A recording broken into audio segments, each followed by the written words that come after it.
নমস্কার সকলকে, আমি সুপ্রিম এবং আমি আপনাদের সবাইকে স্বাগত করছি ডক্টর মালিক নিট ইউজি কাউন্সিলিং চ্যানেলে। ব্যাপারটা হচ্ছে যে আমাকে অনেক দিন ধরে অনেক নিট অ্যাসপিরেন্ট অনেক রকমের কোশ্চেন জিজ্ঞেস করছে রিগার্ডিং অ্যাডমিশন, ঠিক আছে। সো আমি তোমাদের সবাইকে বলে দিই, অনেকজন আমাকে জিজ্ঞেস করছে আমি এমবিবিএস সরকারি পাচ্ছি না, তাহলে আমার জন্য আমার কি বেস্ট অপশন হতে পারে। আমি স্টেট কোটায় আমার বাজেট নিয়ে আমি অ্যাফোর্ড করতে পারবো না স্যার, প্লিজ আমাকে এমন একটা কোর্স বলুন যেটা কিন্তু আমি কন্টিনিউ করতে পারি এবং আমার যেন সেটা একটা ভালো ফিউচার স্কোপ থাকে। এখন আয়ুষের স্কোপগুলো কিন্তু অনেক বেটার, ওইটার ব্যাপারে কথা বলবো কি আয়ুষের আন্ডারে কি কি কোর্স আছে, বিএমএস কি, বিডিএস কি, বিএইচএমএস কি, ঠিক আছে, ভেটেনারি কি, সবকিছুর ব্যাপারে ডিটেলসে কথা বলবো। কাট অফ কি যেতে পারে ওটার ব্যাপারে কথা বলবো। এবং আমাকে অনেকজন জিজ্ঞেস করছে যে আমি যদি ভাবুন এমবিবিএস গভর্নমেন্ট না পাই তাহলে কি আমার স্টেট কোটায় পড়া উচিত কি না উচিত, ঠিক আছে। আমি যদি এখন এই টাকাটা সেভ করে আমি যদি একটা আয়ুষের কোর্সে ঢুকে গিয়ে ইন ফিউচার যদি আমি ওই টাকাটাকে ইনভেস্ট করি তাহলে ওটা কেমন অপশন হবে। যদি আমি বিএমএস পাই সরকারি এবং আমি পাচ্ছি যে বিএইচএমএস সরকারি পাচ্ছি, তাহলে দুটোর মধ্যে আমার বিএমএস নেওয়া উচিত না বিএইচএমএস নেওয়া উচিত। বিএমএস আর বিডিএস এর মধ্যে কতটা ডিফারেন্স, কি স্কোপ আছে, বিএমএস বিএইচএমএস এর মধ্যে কি ডিফারেন্স, এরকম অনেক অনেক কোশ্চেন কিন্তু বাচ্চারা আমাকে লাস্ট কিছুদিন ধরে আমাকে মেসেজ করছে এবং আমাকে কলেও জিজ্ঞেস করছে। সো আমার মনে হলো যে একটা ডেডিকেটেড ভিডিও বানানো যাক এই বিষয়ে, কারণ কি এটা একটা খুবই সেন্সিটিভ টপিক এবং এই বিষয়ে আই থিঙ্ক ইউটিউবে খুবই কম ভিডিও আপনারা পাবেন। দেখুন, সবার আগে আমি বলে দিই যারা যারা চ্যানেলটাকে সাবস্ক্রাইব করে নিন, চ্যানেলটাকে সাবস্ক্রাইব করে নিন এবং এখানে আপনি আমাদেরকে বলে রাখেন যারা যারা আমাদের থেকে কাউন্সিলিং গাইডেন্স নিতে চাইছেন তারা কিন্তু ডেফিনেটলি আমাদের সাথে কন্ট্যাক্ট করতে পারেন। আমরা কি করি, আমরা কিন্তু কমপ্লিট গাইডেন্স প্রোভাইড করে দেবো for BMS, MBBS, BDS, BHMS, BBSC, government, semi government এবং private. Total counseling procedure will be done by us, including registration, choice filling, choice locking. No bank guarantee is required in case of semi-government or private college. আর discount কিন্তু প্রত্যেকটা স্টুডেন্টকে আমরা provide করে দেবো, ঠিক আছে। চলো, তো সবার আগে আমি তোমাদের সাথে একবার এমবিবিএস এর কাট অফটা কি হতে পারে সেটা একবার ডিসকাস করে নিই, তারপরে এইসব টপিকগুলো আমি ঢুকবো আস্তে আস্তে। সবার আগে আমি বলে দিই, সো যেখানে আমি বলেছিলাম যে এই বছরে যে এক্সপেক্টেড কাট অফটা যেতে পারে ফর জেনারেল, তোমরা এখানে দেখতেই পাচ্ছ, ঠিক আছে। 636 প্লাস মাইনাস 2 মার্কস, মানে তোমার 634-এর ছেলেরাও কিন্তু পেতে পারো। সো ডেফিনেটলি আমি বলবো যারা 630 থেকে 640-এর এই রেঞ্জে আছে তো সবাই কিন্তু সরকারির জন্য পার্টিসিপেট করবে, ঠিক আছে। অনেকজনে ভুল করছে যে আমি এই দাদার কথা শুনে বা এই ইউটিউবারের কথা শুনে আমি কাউন্সিলিংয়ে পার্টিসিপেটই করবো না, এটা কিন্তু কমপ্লিটলি ভুল, ঠিক আছে। ওবিসি এর জন্য বলে রাখি যারা 631 থেকে 641-এর মধ্যে আছে সবাই পার্টিসিপেট করবে, সবাই কিন্তু কলেজ পেতে পারো। ওবিসি বি এর জন্য 631 প্লাস মাইনাস 5, ইডব্লিউএস এর জন্য 615 প্লাস মাইনাস 5, এসসির জন্য 550 প্লাস মাইনাস 10 আর এসটির জন্য 345 প্লাস মাইনাস 10। এখানে তোমার সেমি গভর্নমেন্টের প্রত্যেকটার কাট অফ দেওয়া আছে। এই পিডিএফটা আমি আমার হোয়াটসঅ্যাপ গ্রুপে শেয়ার করে দেবো। যারা যারা হোয়াটসঅ্যাপ গ্রুপ জয়েন করোনি ডেফিনেটলি হোয়াটসঅ্যাপ গ্রুপটা আগে জয়েন করে নেবে। আমি কিন্তু কাট অফের ব্যাপারে অলরেডি অনেক ভিডিও বানিয়ে রেখেছি। তো জেনারেলের জন্য কেপিসি রাউন্ড 1 এর কাট অফ দেওয়া আছে, রাউন্ড 2 এর কাট অফ দেওয়া আছে, রাউন্ড 3 এর কাট অফ দেওয়া আছে, ম্যানেজমেন্ট কোটার কাট অফ ইভেন্ট দেওয়া আছে এবং এখানে দেখতে পাচ্ছেন প্রত্যেকটা যে সেমি গভর্নমেন্ট কলেজ আছে স্টেট কোটায় কাট অফ কি যেতে পারে সবকিছু ব্যাপারে দেওয়া। এইখানে প্রত্যেকটা সরকারি কলেজের সিট ম্যাট্রিক্সের ব্যাপারে দেওয়া আছে, ঠিক আছে। এই পিডিএফটা আমি ডেফিনেটলি হোয়াটসঅ্যাপ গ্রুপে দিয়ে দেবো, যারা যারা হোয়াটসঅ্যাপ জয়েন করেনি হোয়াটসঅ্যাপটা জয়েন করুন। আচ্ছা, এবার আমরা চলে আসি বিডিএস এর কাট অফ, ঠিক আছে। বিডিএস এর কাট অফ কত কি যেতে পারে সেটার ব্যাপারে আমি একবার আপনাদের সাথে কথা বলছি। ওয়েস্ট বেঙ্গলে কত কি কাট অফ যেতে পারে, ঠিক আছে, কারণ কি আমাকে অনেকজন জিজ্ঞেস করছিল বিডিএস এর কাট অফ কত যাবে। তো দেখো, বিডিএস এর যদি কাট অফের ব্যাপারে কথা বলি, ইউআরদের জন্য তোমরা 616 প্লাস মাইনাস 2 ধরে রাখতে পারো, ওবিসি এর জন্য 615 প্লাস মাইনাস 5, ওবিসি বি এর জন্য 611 প্লাস মাইনাস 5, ইডব্লিউএস এর জন্য 605 প্লাস মাইনাস 5, এসসির জন্য 540 প্লাস মাইনাস 10 এবং এসটির জন্য 335 প্লাস মাইনাস 10। এটা বিডিএস এর, ঠিক আছে। এবার যদি সেমি গভর্নমেন্টের কথা বলো বিডিএস এর, তাহলে স্টেট কোটার কাট অফ কিন্তু এখানে দেওয়া আছে, তোমরা দেখে নেবে। আচ্ছা, তারপরে টোটাল সিট ম্যাট্রিক্সও দেওয়া আছে বিডিএস এর, ঠিক আছে। আচ্ছা, এবার আমরা চলে আসি একটা সেন্সিটিভ টপিকে যেটা আমাকে বাচ্চারা জিজ্ঞেস করছিল সেটার ব্যাপারে। আমি দেখো এইখানে তোমাদেরকে 4টে ক্যাটাগরিতে স্টুডেন্টকে কিন্তু ডিভাইড করেছি, ঠিক আছে। Number A category student, number B category, number C, number 4, ঠিক আছে। নাম্বার ডি হবে এটা, সো এটাকে কারেক্ট করে দাও, নাম্বার ডি হবে। ওকে, সো এ ক্যাটাগরি স্টুডেন্ট আমি কাদেরকে রেখেছি, যারা শুধুমাত্র এমবিবিএসই পড়বে, যারা শুধুমাত্র এমবিবিএস পড়বে এবং যারা প্রাইভেট অ্যাফোর্ড করতে পারবে, ঠিক আছে। তাদের মেন্টালিটি এরকম, তারা প্রাইভেটও অ্যাফোর্ড করতে পারবে এবং তারা শুধু এমবিবিএসই পড়তে চাইছে। তো তাদের জন্য কি কি করা উচিত আমি বলে রাখছি। তোমাদের কি করা উচিত, ফার্স্টে তোমরা ডেফিনেটলি একবার গভর্নমেন্টে ট্রাই করবে, ঠিক আছে। গভর্নমেন্টে ট্রাই করা হয়ে যাওয়ার পর একবার ডেফিনেটলি অল ইন্ডিয়া কোটাতেও তোমরা পার্টিসিপেট করবে, ঠিক আছে। অল ইন্ডিয়া কোটাতে পার্টিসিপেট হয়ে যাওয়ার পরে স্টেট কোটায় তোমরা একবার গভর্নমেন্টে সেমি গভর্নমেন্ট কলেজগুলোতে একবার ডেফিনেটলি কিন্তু পার্টিসিপেট করবে, ঠিক আছে। আর তারপরে যদি তোমরা কোনো দিকেই কোনো কলেজ না পাও আর তোমাদের কাছে বাজেট আছে, তোমরা অ্যাফোর্ড করতে পারছো, তো ডেফিনেটলি তোমরা একটা প্রাইভেট এমবিবিএস কলেজ কিন্তু নিয়ে নিতে পারো। ইভেন অনেক জায়গায় কিন্তু লো বাজেটেও কিন্তু এমবিবিএস হয়ে যাবে। আমি অলরেডি আমার হোয়াটসঅ্যাপ গ্রুপে শেয়ার করে রেখেছি যে লাস্টের দিকে কিন্তু বাজেট অনেকটা কমে ডিসকাউন্টে হয়ে যায়। বাট এটা যে এভরি ইয়ার হবে এরকম কোনো ব্যাপার নেই। ইউপি সাইডে শিফট করতে পারো, তেলেঙ্গানা সাইডে শিফট করতে পারো, ত্রিপুরা, এইসব সাইডে কিন্তু বাজেটটা একটু কম। আচ্ছা, এবার ভাবো এইখানে এরকম হয়ে গেল যে শুধুমাত্র এমবিবিএসই পড়বো, কিন্তু আমার কাছে বাজেট ছিল বলে আমি প্রাইভেটটা অ্যাফোর্ড করতে পারছি। বাট এইবার এখানে চলে আসবে আর একটা সিনারিও যে শুধু এমবিবিএসই পড়বো কিন্তু আমার কাছে প্রাইভেট অ্যাফোর্ড করার জন্য বাজেট নেই। তো সেই সব ক্যান্ডিডেট কি করা উচিত?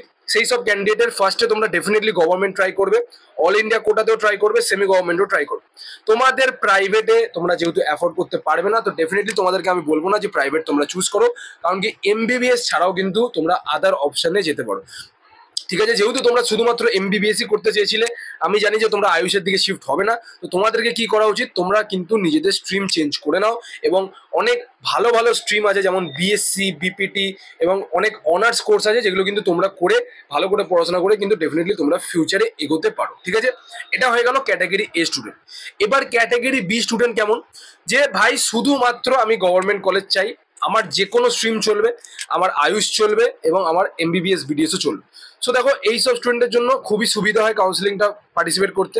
ঠিক আছে, তোমরা কি করবে, ডেফিনেটলি তো ফার্স্টে এমবিবিএস আর বিডিএসটা ট্রাই করবেই করবে, আর তারপরে তোমাদের যখন আয়ুষ কাউন্সিলিং স্টার্ট হবে তোমরা কিন্তু আয়ুষেও পার্টিসিপেট করবে। ঠিক আছে, তোমরা শুধুমাত্র সরকারি কলেজের জন্য পার্টিসিপেট করবে, তোমাদেরকে বেসরকারির জন্য পার্টিসিপেট করতে হবে না। ঠিক আছে, এবার যদি কেউ ভাবো গভর্নমেন্টে, এবার যদি ভাবো কেউ চাইছে এখানে যে পার্টিসিপেট করতে সেমি গভর্নমেন্টে বা প্রাইভেটে, আমি সেটার ক্যাটাগরিতে আমি লাস্টে মেনশন করেছি।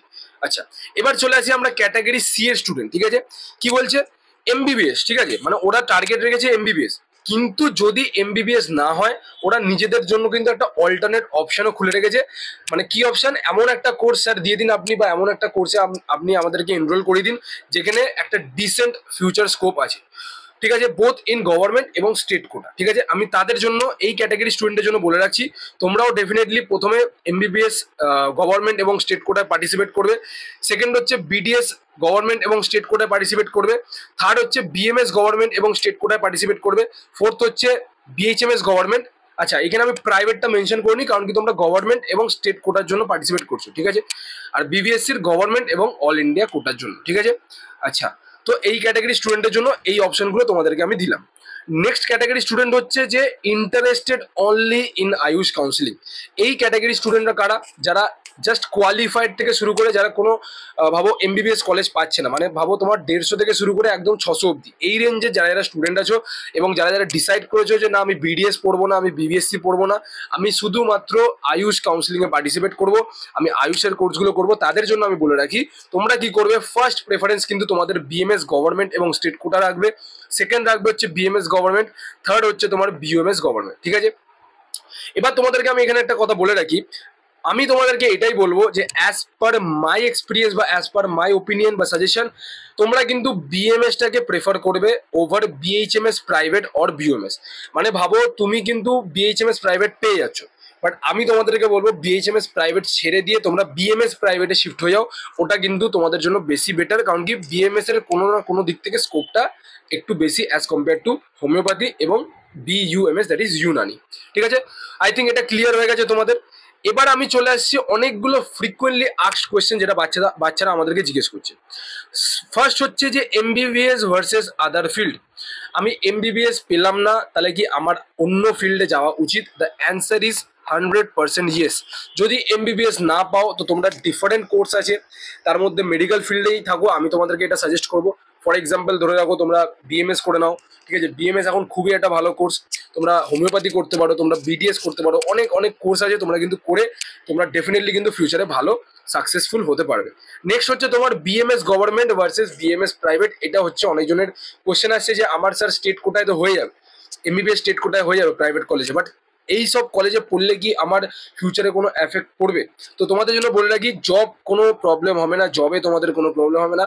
নেক্সট হচ্ছে ক্লিনিক্যাল এক্সপোজারে যদি বলে রাখি, ক্লিনিক্যাল এক্সপোজার একটু তোমরা কম পাবে, তোমাদেরকে এটা হয়তো আলাদা করে শিখতে হতেও পারে। এডুকেশনের যদি কথা বলি, এডুকেশন অলমোস্ট সেম, একটু 19-20। পাসিং রেটের যদি কথা বলি, পাসিং রেট এটা কিন্তু ডেফিনেটলি সরকারিতে বেশি হয় অ্যাজ কম্পেয়ার টু প্রাইভেট। ঠিক আছে, ইনফ্রাস্ট্রাকচারে যদি কথা বলি, টপ নচ ইনফ্রাস্ট্রাকচার তোমরা পেয়ে যাবে প্রাইভেট কলেজে, এমবিবিএস প্রাইভেট কলেজে। গভর্নমেন্টের থেকে অনেক তোমার নতুন নতুন ইকুইপমেন্ট, অ্যাডভান্সড ইকুইপমেন্টও পেয়ে যাবে এবং মডার্ন ইকুইপমেন্টসও পেয়ে যাবে, যেটা এই পয়েন্টটা মেনশন আছে। এবং পেশেন্ট ফ্লো এর ব্যাপারে যদি কথা বলি, অবভিয়াসলি ব্যাপার সরকারির থেকে কিন্তু বেসরকারিতে তোমরা পেশেন্ট ফ্লো অতটা পাবে না। সরকারিতে কিন্তু পেশেন্ট ফ্লো প্রচুর, ঠিক আছে, কারণ কি বিনা পয়সায় চিকিৎসা হয়, তো তোমরা বুঝতেই পারছো। আচ্ছা, এটা হয়ে গেল। নেক্সট কোয়েশ্চেন হচ্ছে, ইফ নট এমবিবিএস দেন কি? যদি এমবিবিএস না পাও তো ডেফিনেটলি তোমরা বিডিএস করতে পারো, খুবই একটা ভালো কোর্স। বিএমএস করতে পারো, যেটা one of the best course আমি বলবো, এখন ট্রেন্ডিং এ আছে। বিএইচএমএস করতে পারো এবং বিবিএসসি করতে পারো, ঠিক আছে।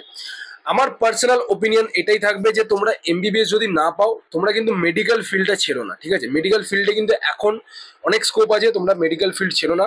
ইভেন যদি তোমাদের কোনো ব্যাকগ্রাউন্ডে মেডিকেল কেউ থাকে, তো ডেফিনেটলি তোমরা কিন্তু অনেক সাপোর্ট পাবে, ঠিক আছে। তো মেডিকেল ফিল্ডটাই চুজ করো, অন্য ফিল্ড তোমরা চুজ করো না। এবার ওটা তোমাদের পার্সোনাল ওপিনিয়ন, এটা আমার সাজেশন ছিল, আমি তোমাদেরকে দিয়ে দিয়েছি। নেক্সট চলে আসি, BDS versus BMS versus BHMS versus BVS, ঠিক আছে। ফার্স্ট অফ অল আমি তোমাদেরকে বলে রাখি, যারা এমবিবিএস পাচ্ছ না তারাই কিন্তু এইসব বিষয়গুলো এখন ভাবনা চিন্তা করছো, যেটা খুবই অবভিয়াস। বাট তোমাদেরকে আমি বলে রাখি, আমি কিন্তু এখানে কোনো কোর্সের কম্প্যারিজন করতে বসিনি। আমি তোমাদেরকে এটাই বলবো, প্রত্যেকটা ফিল্ড কিন্তু ইকুয়াল ইম্পর্টেন্স আছে। যদি তুমি ভালো করে ওটার এফর্ট দাও, ভালো করে পড়াশোনা করো, তো ডেফিনেটলি তুমি কিন্তু ওটা ইমপ্রুভমেন্ট আনবে, ঠিক আছে। আচ্ছা, বাট স্টিল আমার পার্সোনাল ওপিনিয়ন আমি তোমাকে এটাই বলবো, যদি তুমি আমার পার্সোনাল ওপিনিয়ন চাইছো, তো আমি তোমাদেরকে বলবো ফার্স্টে বিডিএস রাখবে এবং বিএমএস গভর্নমেন্ট, কিন্তু এটা তোমাদের ফার্স্ট প্রায়োরিটি হবে। সেকেন্ড প্রায়োরিটিতে রাখবে বিডিএস এবং বিএমএস স্টেট কোটার। যদি তুমি গভর্নমেন্ট না পাও, তাহলে ডেফিনেটলি বিডিএস আর বিএমএস এর স্টেট কোটা, মানে যেটা ভাবো সেমি গভর্নমেন্ট কোটা, ওটার জন্য অ্যাপ্লাই করবে। থার্ডে তোমরা বিএইচএমএস বা বিবিএসসি গভর্নমেন্ট লাগবে। আমি এটা কেন বললাম, কারণ কি আগেন বিডিএস আর বিএমএস এর স্কোপটা কিন্তু বেশি অ্যাজ কম্পেয়ার টু বিএইচএমএস এবং বিবিএসসি। এবং আমার মতে বিবিএসসি ওদেরই নেওয়া উচিত যারা কিন্তু একটু পেট লাভার, ঠিক আছে। ওকে, নেক্সট এবার আমরা চলে আসি জব স্কোপ ইন আয়ুষ। অনেকজন এই বছরে বাড়তি কাট অফের জন্য আয়ুষের জন্য কিন্তু শিফট হচ্ছে, আয়ুষের জন্য কিন্তু মানে দেখতে চাইছে ওরা। তো তোমাদেরকে বলে রাখি, জব অপশন কিন্তু প্রচুর আছে। কিছু কিছু জব অপশন আমি তোমাদেরকে এখানে তুলে ধরছি। For example CHO, community health officer, RBSK এর পোস্ট বেরোয়, আয়ুর্বেদিক মেডিকেল অফিসার বা medical officer, SMO senior medical officer. আচ্ছা, প্রফেসর হতে পারো, রিসার্চ করতে পারো পিএইচডি করে, রিডার হতে পারো, লেকচারার হতে পারো, প্রিন্সিপাল সুপারিনটেন্ডেন্ট হতে পারো, গভর্নমেন্ট হসপিটালে চাকরি পেতে পারো এবং প্রাইভেট হসপিটালে চাকরি পেতে পারো। এবার কত কি জব, মানে তোমরা কত কি স্যালারি পাবে, সেটার ব্যাপারে আমি একটু কথা বলে নিই, ঠিক আছে। তো তোমরা অন অ্যান্ড অ্যাভারেজ ধরে রাখতে পারো, যদি সিএইচও চাকরি পাও তাহলে 18 থেকে 25,000 টাকা কামাতে পারবে। যদি আরবিএসকে চাকরি করো তাহলে 25 থেকে 30,000 টাকা কামাতে পারবে। যদি এমওর চাকরি করো তাহলে 75 থেকে 80,000 পার মান্থ, এগুলো স্টার্টিং এ।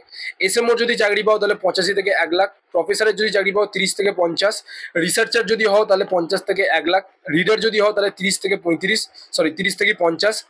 লেকচারার যদি হও তাহলে 30 থেকে 50। প্রিন্সিপাল সুপারিনটেন্ডেন্ট যদি হতে পারো তাহলে 1 থেকে 1.5 লাখ। গভর্নমেন্ট হসপিটালে যদি চাকরি করো তাহলে 80 থেকে 1 লাখ, এবং প্রাইভেট হসপিটালে যদি চাকরি করো 50 থেকে 1 লাখ, এবং এর থেকে বেশিও তোমরা পেতে পারো, ঠিক আছে। So this is all about salary, ঠিক আছে। সো আই থিঙ্ক তোমাদেরকে আমি যা যা তোমাদের ফ্রিকুয়েন্টলি আস্ক কোশ্চেনের মধ্যে যা যা ডাউট ছিল, এগুলো সব কিছু কভার করে নিয়েছি। এবং তোমাদেরকে আমি যদি ছোট করে একটু সাম আপ করি, দেখো, যারা এমবিবিএস সরকারি পাচ্ছ না এবং যাদের মার্কস ভালো আছে, তারা কিন্তু ডেফিনেটলি স্টেট কোটার জন্য অ্যাপ্লাই করে দাও, ঠিক আছে। কারণ কি এবারে প্রচুর ডিমান্ড আছে স্টেট কোটার। তোমরা কিন্তু স্টেট কোটায় পড়ে নিলে তোমাদের আর কোনো হেডেক থাকবে না, ঠিক আছে। লোন নিয়ে পড়ে নেবে, একটু 5.5 বছরে একটু সমস্যা হবে, কিন্তু তারপরে কিন্তু এমবিবিএস ডিগ্রি পেয়ে গেলে তোমরা কিন্তু কোনো অসুবিধা হবে। যারা স্টেট কোটায় অ্যাফোর্ড করতে পারবে না, তারা কিন্তু ডেফিনেটলি বিডিএস বিএমএস গভর্নমেন্টের জন্য অ্যাপ্লাই করো, ঠিক আছে। যারা বিডিএস গভর্নমেন্টে পাচ্ছ না বা বিএমএস গভর্নমেন্টে পাচ্ছ না, তারা স্টেট কোটার জন্য চলে যাও, দ্যাট ইজ সেমি গভর্নমেন্ট কলেজের জন্য চলে যাও, বিডিএস এর বা বিএমএস এর। তারপরে তোমরা চলে যাবে বিএইচএমএস সরকারির জন্য, এবং তারপরে তোমরা যদি ইচ্ছুক থাকো তাহলে বিবিএসসিটাও তোমরা করতে পারো, ঠিক আছে। So this is all about today's session. Next ভিডিওতে আমরা অনেক কিছু বিষয়ের ব্যাপারে কথা বলবো, আয়ুষ কাউন্সিলিং এর ব্যাপারে আরো ভালো করে কথা বলবো, আয়ুষ কাউন্সিলিং কিভাবে করে না করে, এবং কবে থেকে আমাদের আয়ুষ কাউন্সিলিং স্টার্ট হবে, সবকিছুর ব্যাপারে আমি কিন্তু ডিটেলসে কথা বলবো। সো যারা যারা এখনো চ্যানেলটাকে সাবস্ক্রাইব করে রাখেননি, আমি সবাইকে রিকোয়েস্ট করবো, প্লিজ চ্যানেলটাকে সাবস্ক্রাইব করে দিন, বেল আইকনটাকে অলে প্রেস করে দিন, যার ফলে আমার যদি কোনো লেটেস্ট নোটিফিকেশন থাকে আপনারা একদম মিস না করেন, ঠিক আছে। আমি আশা করবো আপনারা সবাই সুস্থ থাকবেন, ভালো থাকবেন, সতর্ক থাকবেন। দেখা হচ্ছে আপনার সাথে নেক্সট ভিডিওতে, ততক্ষণের জন্য খেয়াল রাখবেন। Take care. জয় হিন্দ, জয় ভারত।